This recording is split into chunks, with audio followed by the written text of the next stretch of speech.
What is going on, guys? Welcome back. Today I wanted to make a video about why I think shooting on a tripod is underrated, especially if you're shooting something very creative like a music video. I see a lot of people who shoot music videos and just don't have any tripod shots in there. They seem to like to wave the camera around a lot and do a lot of handheld shooting, which handheld is my favorite way to shoot, but what I will say is there's a lot of really great creative stuff you can do with a tripod. So that sequence you just saw was for a music video for my friend Adam and feature artist Sasha, and we shot it at this studio in Cleveland. Here's the single raw clip that sequence was made from, and that sequence was, in this clip is pulled from the full music video, which did have quite a few more shots than just this one shot, but we're just going to focus on creating this sequence literally just with one shot today. The first trick that I like to utilize when I've shot a big tripod shot like this, and of course this wasn't even a performance take, right? This was just a sort of a B-roll take, is to morph the subjects around the screen and sort of just jump cut the footage, because since the camera is not moving, the only thing that's going to be moving is the content within the frame. So let's go ahead and do that. To do this, all I'm going to do is find different frames where I like how their posing is, and just take literally a few frames. We'll get like a couple of steps there. And when you do this, you generally are going to go to the music. Right now, for sake of this tutorial, I'm just going to sort of do it randomly. But the idea is you want to do it pretty quickly. 4, 5, 6 frames, maybe even will be too much. And you want to really get just nice movements and nice framing, right? That's kind of a given. So let's get that step right there. And we'll go ahead and put these above on this. We'll put the ones we take above. And when you're doing this trick, you sort of want to make sure you get just very different frames. You don't want to take one that's too close to the previous one. And that's sort of how you will sell this like glitching around the screen effect. Let's go ahead and take that. They're just sort of standing there in this one. And you can see that one was a lot shorter. That was only one frame, so we will extend it a little bit. And then once we have all of our selects from this big long clip, we'll go back and of course trim where we need to. I like that here, kind of power stance. And we're just going to put these all next to each other, and then we will figure out a cool sequence for these selects in a moment. And once again, when you're doing this, you're going to typically do it to the music, so that'll tell you how many cuts you want to make or how long you want the entire thing to be. Again, for this tutorial, we're just going to select a bunch and see what we can make out of it. Shooting with a tripod is a great constraint. It's something where, now that the camera is not moving, now you're left to, use whatever else is at your disposal, which of course is the things in the frame. This is where I told Adam at this point to morph forward, right? And, of course he had to take a couple of steps, another step, and so we'll have him sort of morph forward. So here's our selects. Let's play this back and see what it looks like so far.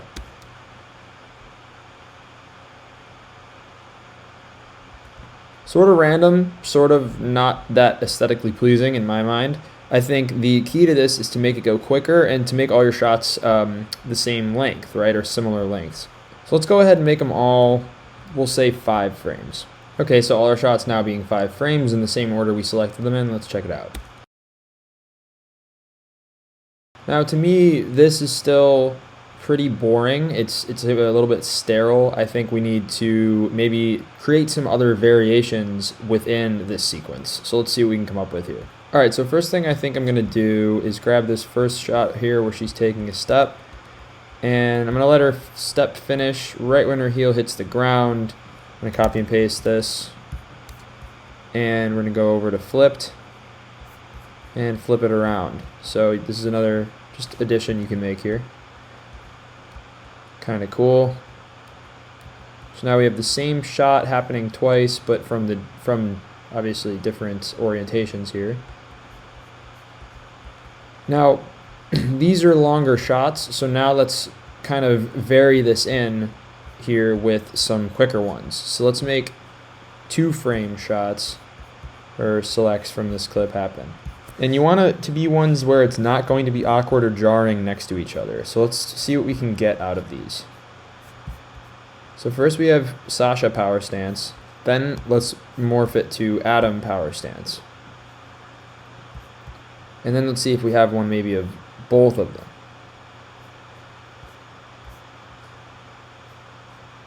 Yeah, that's like both of them in the same area. Let's see what this looks like now. Let's go grab one more select, and I want one where they're both pretty far away. Let's have Adam just take that step right there. Because the idea here is you're creating intentional movement even though there is no camera movement. You know, you're sort of using the movement within the frame to create your own story with the movement that you have to work with.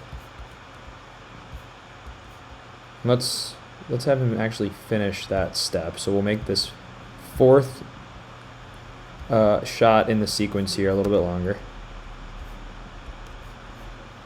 And then how about we actually get rid of this, and maybe we actually start with this. I think this is a good starting frame. Let's let this one play on a bit. Yeah, I like that.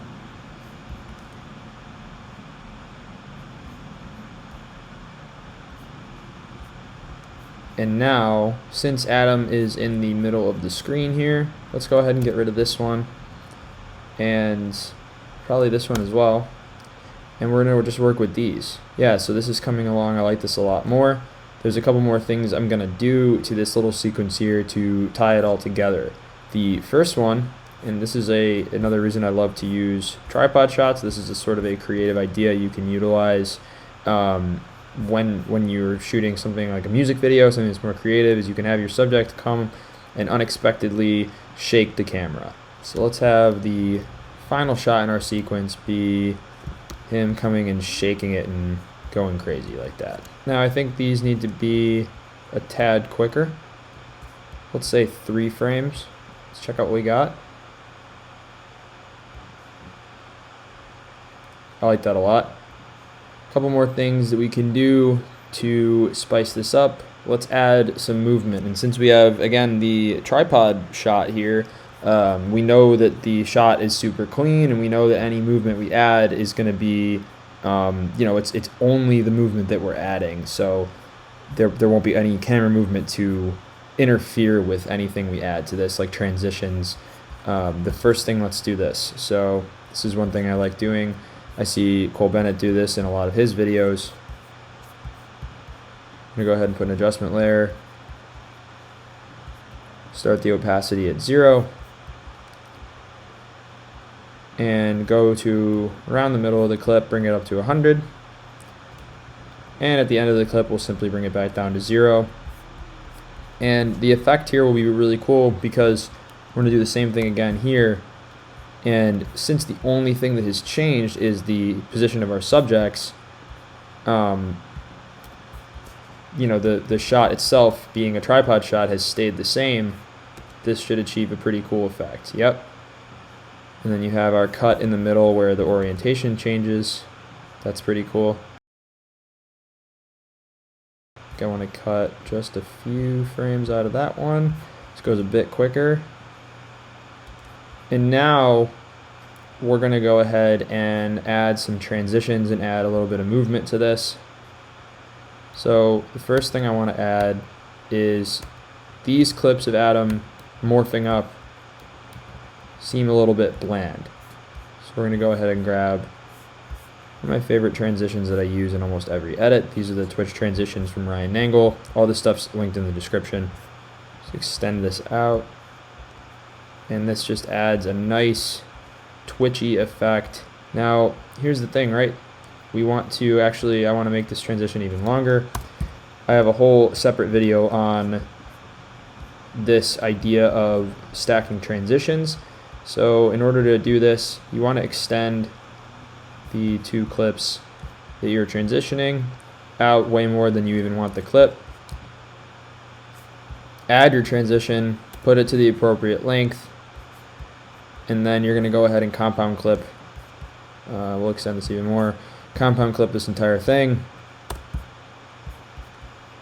and drag it back to the desired length. Now, since there's plenty of compound clip left to go, you'll be able to add more transitions as you please. And we will do the same thing a few more times. And so you are stacking transitions, allowing them to start before the last one has ended. So on and so forth until we have made this giant transition sequence. And this looks a little bit jittery to me. It looks a little bit quick, but still kind of cool. Okay, let's play it back.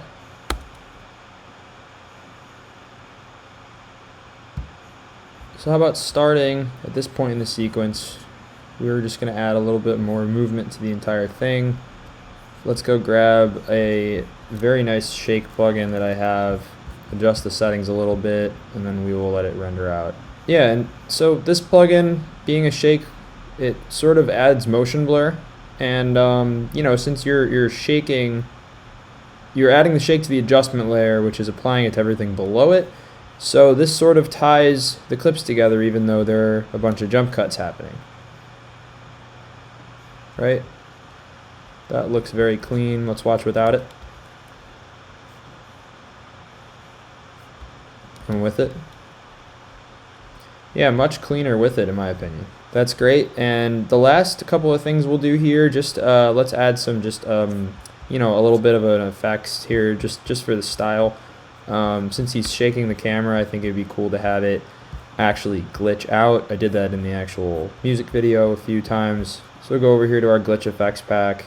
I believe this is actually also from Ryan Nangle. I believe 17 is the one I used in the music video. We'll grab that, and we'll have it start right when his hands hit the camera. We want the effect to start. Another thing I'm going to add just at the beginning, I sort of just thought of this, is let's add a zoom out just to tie these beginning shots together. So we'll have it go to 100% at this point in time, and we'll start it a bit more zoomed in. Not too much. Maybe we'll just say 124. And that ties the whole thing together a bit more, I think. For our color grade here, I won't do too much. I'm just going to add a little bit of blue to the shadows since we have a very red scene going on. I think that could be a cool way to contrast it. And we'll turn these darks down and maybe just bring the lights up just a tad. I don't even really know if I like this too much, but we will leave it for now. I'll add some curves as well. This is sort of a cheap way of color grading. I wouldn't really recommend this if you're doing professional work, but for the sake of this tutorial, this will work just fine. So I'm going to call the sequence done here. I hope this has inspired you to go out and shoot using a tripod for your next video, whether that be a music video or any other type of video. I think it is a great constraint. I would really recommend not neglecting the good old tripod shot, no matter what sort of piece of content you are creating. There's a lot you can do with a nice, clean, static tripod shot where you're focused more on the movement within the frame rather than the movement of the camera. If you've made it this far, thank you so much for watching, and as always, leave a like for the algorithm. Comment below what other sorts of tutorials you'd like me to make, and it doesn't just have to be for Final Cut. I think a lot of this stuff applies to other editing programs as well. So let me know what you'd like to see, and of course consider subscribing to the channel for more tutorials just like this. Anyways, that is all for today. Thanks so much for watching, and as always, I'll see you guys in the next one.